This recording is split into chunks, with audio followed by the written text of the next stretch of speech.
Seat पर लड़े। यदि इस चुनाव में बीजेपी 80, जेडीयू 40, हम 4 और एलजेपी-आर को 11 सीट मिले और आरजेडी 71 और कांग्रेस 20 और सीपीआई-एमएल 10, इस तरह से महागठबंधन को 98 सीट मिले, तो नीतीश कुमार को मुख्यमंत्री बनने से कोई नहीं रोक सकता है, क्योंकि अगर बीजेपी दबाव डाला तो ये 40 महागठबंधन में आ जाएंगे और ये 138 हो जाएंगे और उस केस में नीतीश कुमार दोबारा मुख्यमंत्री बन सकते। यदि एनडीए में बीजेपी को 90, जेडीयू को 40, हम को 4 और एलजेपी-आर को 9 सीटें आ जाए, आरजेडी को 72, कांग्रेस को 15, सीपीआई-एमएल को 8 और इस प्रकार जो है महागठबंधन को 100 सीट आ जाए, तो 143 सीट लाकर एनडीए की सरकार बनेगी।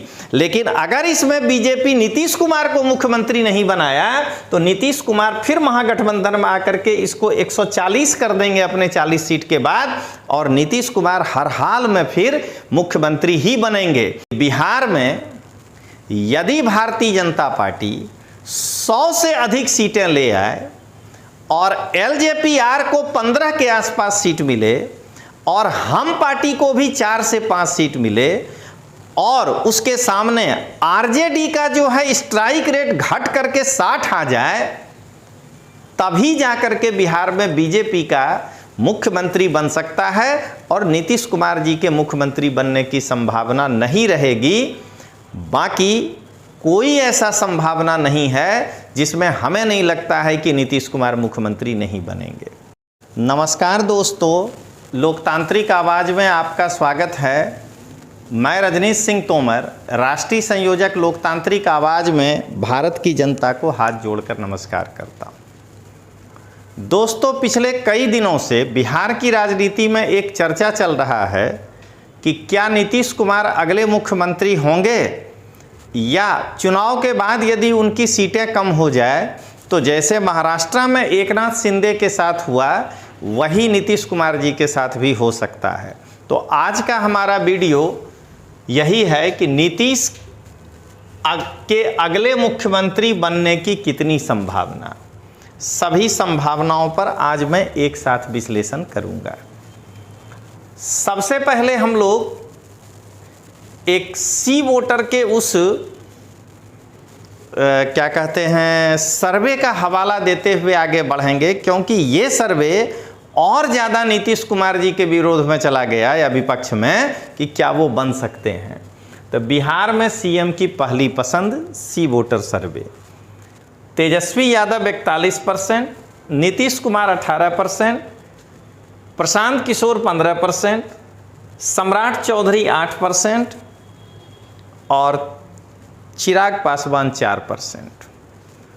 तो ये सी वोटर का सर्वे गलत नहीं है, डेटा सही है, लेकिन डेटा के आधार पर अगर एनालाइज करिए तो चिराग पासवान जी हनुमान की भूमिका में हैं, इसलिए वो कभी सरकार बनाने के लिए कभी दावा ही नहीं पेश किए, तो वो ऐसे ही रेस से बाहर हैं। भारतीय जनता पार्टी कभी भी सीएम कैंडिडेट घोषित नहीं करती है, तो सम्राट चौधरी होंगे कि नहीं होंगे कोई नहीं जानता है। तो इन दोनों का लोएस्ट होना स्वाभाविक जनता के नज़र में। लेकिन प्रशांत किशोर यदि 15% पे है तो नीतीश के लिए इसलिए गोल्डन चांस है कि सरकार विरोधी मत इधर शिफ्ट होगा, इधर नहीं होगा, तो इनको फायदा कम होगा। यानी जो मैं कहना चाहता हूं दोस्तों, समझिएगा कि यदि 15% लोगों की पसंद प्रशांत किशोर हैं, तो सरकार विरोधी मत जो 15% प्रशांत किशोर की ओर शिफ्ट होगा, अगर वह 15% तेजस्वी की ओर शिफ्ट हुआ होता तो तेजस्वी यादव के मुख्यमंत्री बनने की संभावना अधिक थी। यह स्थिति तो नीतीश कुमार को ही मदद कर रहा है, क्योंकि इनके विरोध वाला वोट बंट जाएगा।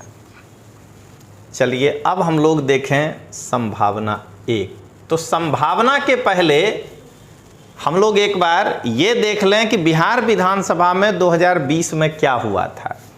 तो एनडीए, इसमें एलजेपी उनके साथ नहीं था, अभी है इसलिए जोड़े हैं, और इधर जो है हम लोग जो उनके साथ वाले पार्टी हैं सब, तब बीजेपी 110 सीट पर लड़के 74 सीट जीता, जेडीयू 115 सीटों पे लड़के 43 सीट जीता, वीआईपी पार्टी साहनी जी की 11 सीट पर लड़के 4 जीते, हम जीतन राम मांझी जी की पार्टी 7 पर लड़के 4 जीते, और एलजेपीआर जो है वो उस समय अलग लड़ा 135 पे और 1 सीट मिला।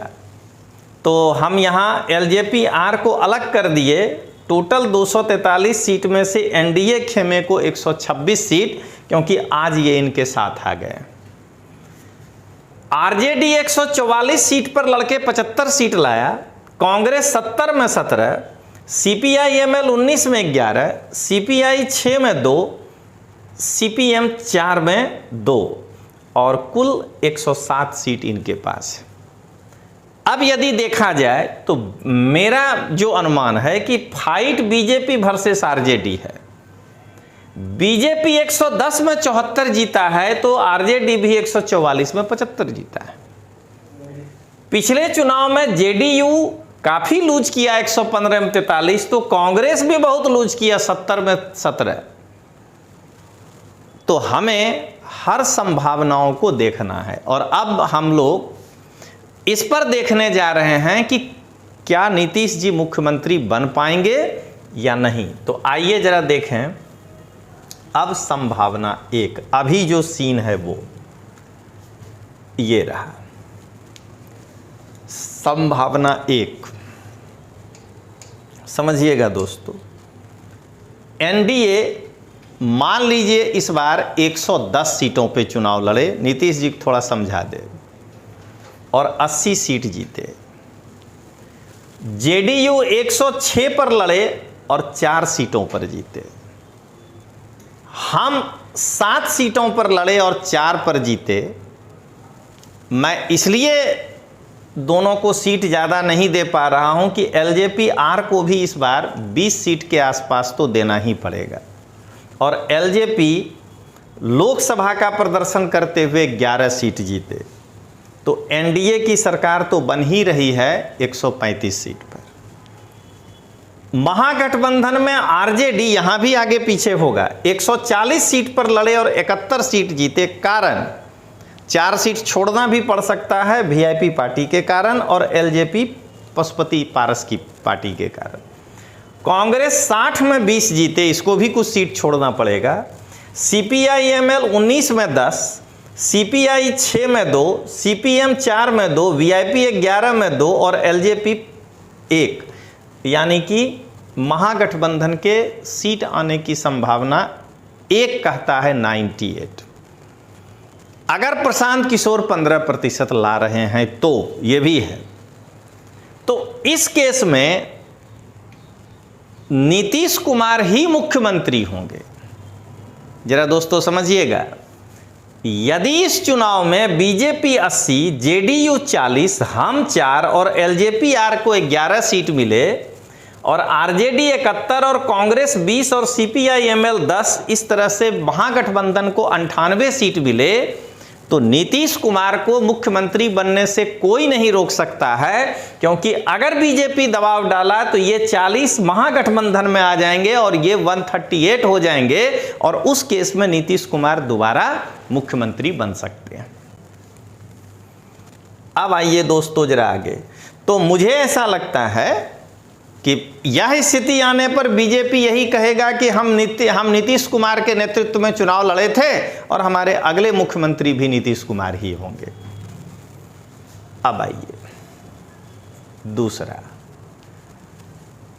संभावना 2 ये है कि नीतीश कुमार पे अगर दबाव डाल करके बीजेपी 116 सीट के 6 सीट के जगह पे 90 सीटों पे जो है सहमत करा ले, जो हमें कम लगता है। लेकिन अगर ऐसा हो जाए कि बीजेपी 150 पर लड़के 90 सीट लाए, जेडीयू 90 लड़े और 40 लाए, कारण नीतीश कुमार को ये लगे कि मैं अपना 106 पर लड़ा था और 43 जीता था, तो हम क्यों ना अपना 43 सीट तो पहले रखें विनिंग, उसमें से कुछ देना पड़े तो दे दें जो हम हार गए हैं। तो ऐसा एक केस हो सकता है। और हम यदि 7 में से 4, एलजेपीआर को थोड़ी कम सीटें आ जाएं, लेकिन इस केस में बीजेपी का स्ट्राइक रेट बढ़ने के कारण ये 143 पर आ जाएंगे। आरजेडी 140 में से 72, कांग्रेस 60 में से 15, सीपीआई-एमएल 19 में से 8, क्योंकि वहां बीजेपी बढ़ेगा तो यहां जो है नुकसान होगा, सीपीआई 6 में 2, सीपीएम 4 में 2, वीआईपी जो है हो सकता है कोई सीट नहीं ला पाए, एलजेपी पशुपति जी 5 पर 1 लाएं, कुछ भी संभावना हो सकता है, वीआईपी को 1 सीट आ जाए, ये 100 है। इस केस में भी एनडीए की सरकार बनेगी, लेकिन नीतीश कुमार को ही मुख्यमंत्री बनाना पड़ेगा। जरा समझिएगा दोस्तों, संभावना 2 है, जरा सोचिए समझिएगा, कि यदि एनडीए में बीजेपी को 90, जेडीयू को 40, हम को 4 और एलजेपीआर को 9 सीटें आ जाए, आरजेडी को 72, कांग्रेस को 15, सीपीआई-एमएल को 8 और इस प्रकार जो है महागठबंधन को 100 सीट आ जाए, तो 143 सीट लाकर एनडीए की सरकार बनेगी। लेकिन अगर इसमें बीजेपी नीतीश कुमार को मुख्यमंत्री नहीं बनाया तो नीतीश कुमार फिर महागठबंधन में आकर के इसको 140 कर देंगे अपने 40 सीट के बाद, और नीतीश कुमार हर हाल में फिर मुख्यमंत्री ही बनेंगे। तो इस संभावना में भी नीतीश कुमार के ही मुख्यमंत्री बनने की संभावना अधिक है।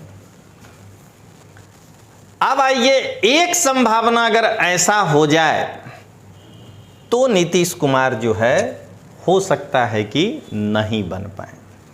देखिए संभावना 3, बीजेपी और ज्यादा सीट ले ले 160 और 110 सीट जीत जाए, जेडीयू को 80 में 30 मिले, हमको 7 में 4 मिले और एलजेपीआर को 20 में 15 मिले, तो ये हो जाता है 159। लेकिन यहां एक पेंच है कि अगर नीतीश कुमार अलग हो जाते हैं तो बीजेपी के सेहत पर कोई फर्क नहीं पड़ेगा, 110 और 15 125 और 4 129 हो जाता है। लेकिन साथ में आरजेडी का 64 पर आना, कांग्रेस को पूरी तरह पीट देना, 10 पे ला देना, सीपीआई-एमएल को 8 कर देना, यानी कि महागठबंधन को 84 पे ला देना, इस केस में अगर नीतीश जी जुड़ भी जाते हैं तो 114 ही होता है। तब नीतीश कुमार के लिए मजबूरी हो जाएगा कि वो बीजेपी को जो है मुख्यमंत्री बनाने दें।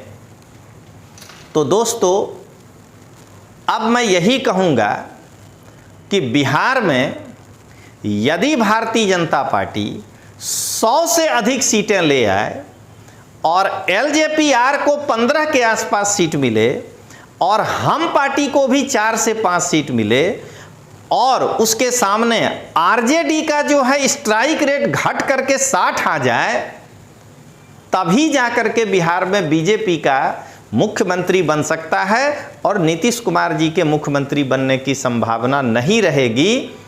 बाकी कोई ऐसा संभावना नहीं है जिसमें हमें नहीं लगता है कि नीतीश कुमार मुख्यमंत्री नहीं बनेंगे। और अंत में दोस्तों मैं 2 बात कह रहा हूं, यदि महागठबंधन, अब एकदम शॉर्ट में सुनिएगा, यदि महागठबंधन 95 से 100 सीट लाने में सक्षम हो जाए और नीतीश कुमार को यदि 30 से 40 सीटें आ जाए तो बीजेपी की ये मजबूरी हो जाएगी कि नीतीश कुमार को ही मुख्यमंत्री उनको बनाना पड़ेगा, नहीं तो नीतीश कुमार महागठबंधन के साथ जाकर के और वहां अपनी सरकार बना लेंगे। लेकिन यदि एनडीए गठबंधन में नीतीश को छोड़कर अगर 130 सीट आ जाए और महागठबंधन घट के 95 पर आ जाए, तब अगर नीतीश कुमार 30 सीट पर रह जाते हैं तो उस स्थिति में नीतीश कुमार को बीजेपी एकनाथ शिंदे बना करके और उन पर दबाव डाल करके उनको या तो उप मुख्यमंत्री बना दे या नीतीश की पार्टी का एक तरह से विलय भी हो जाए, लेकिन वो मुझे नहीं लगता है। तो दोस्तों, इसी के साथ आज का ये काफ़ी है। तब तक के लिए जय हिंद, जय जय गरवी गुजरात, जय बिहार।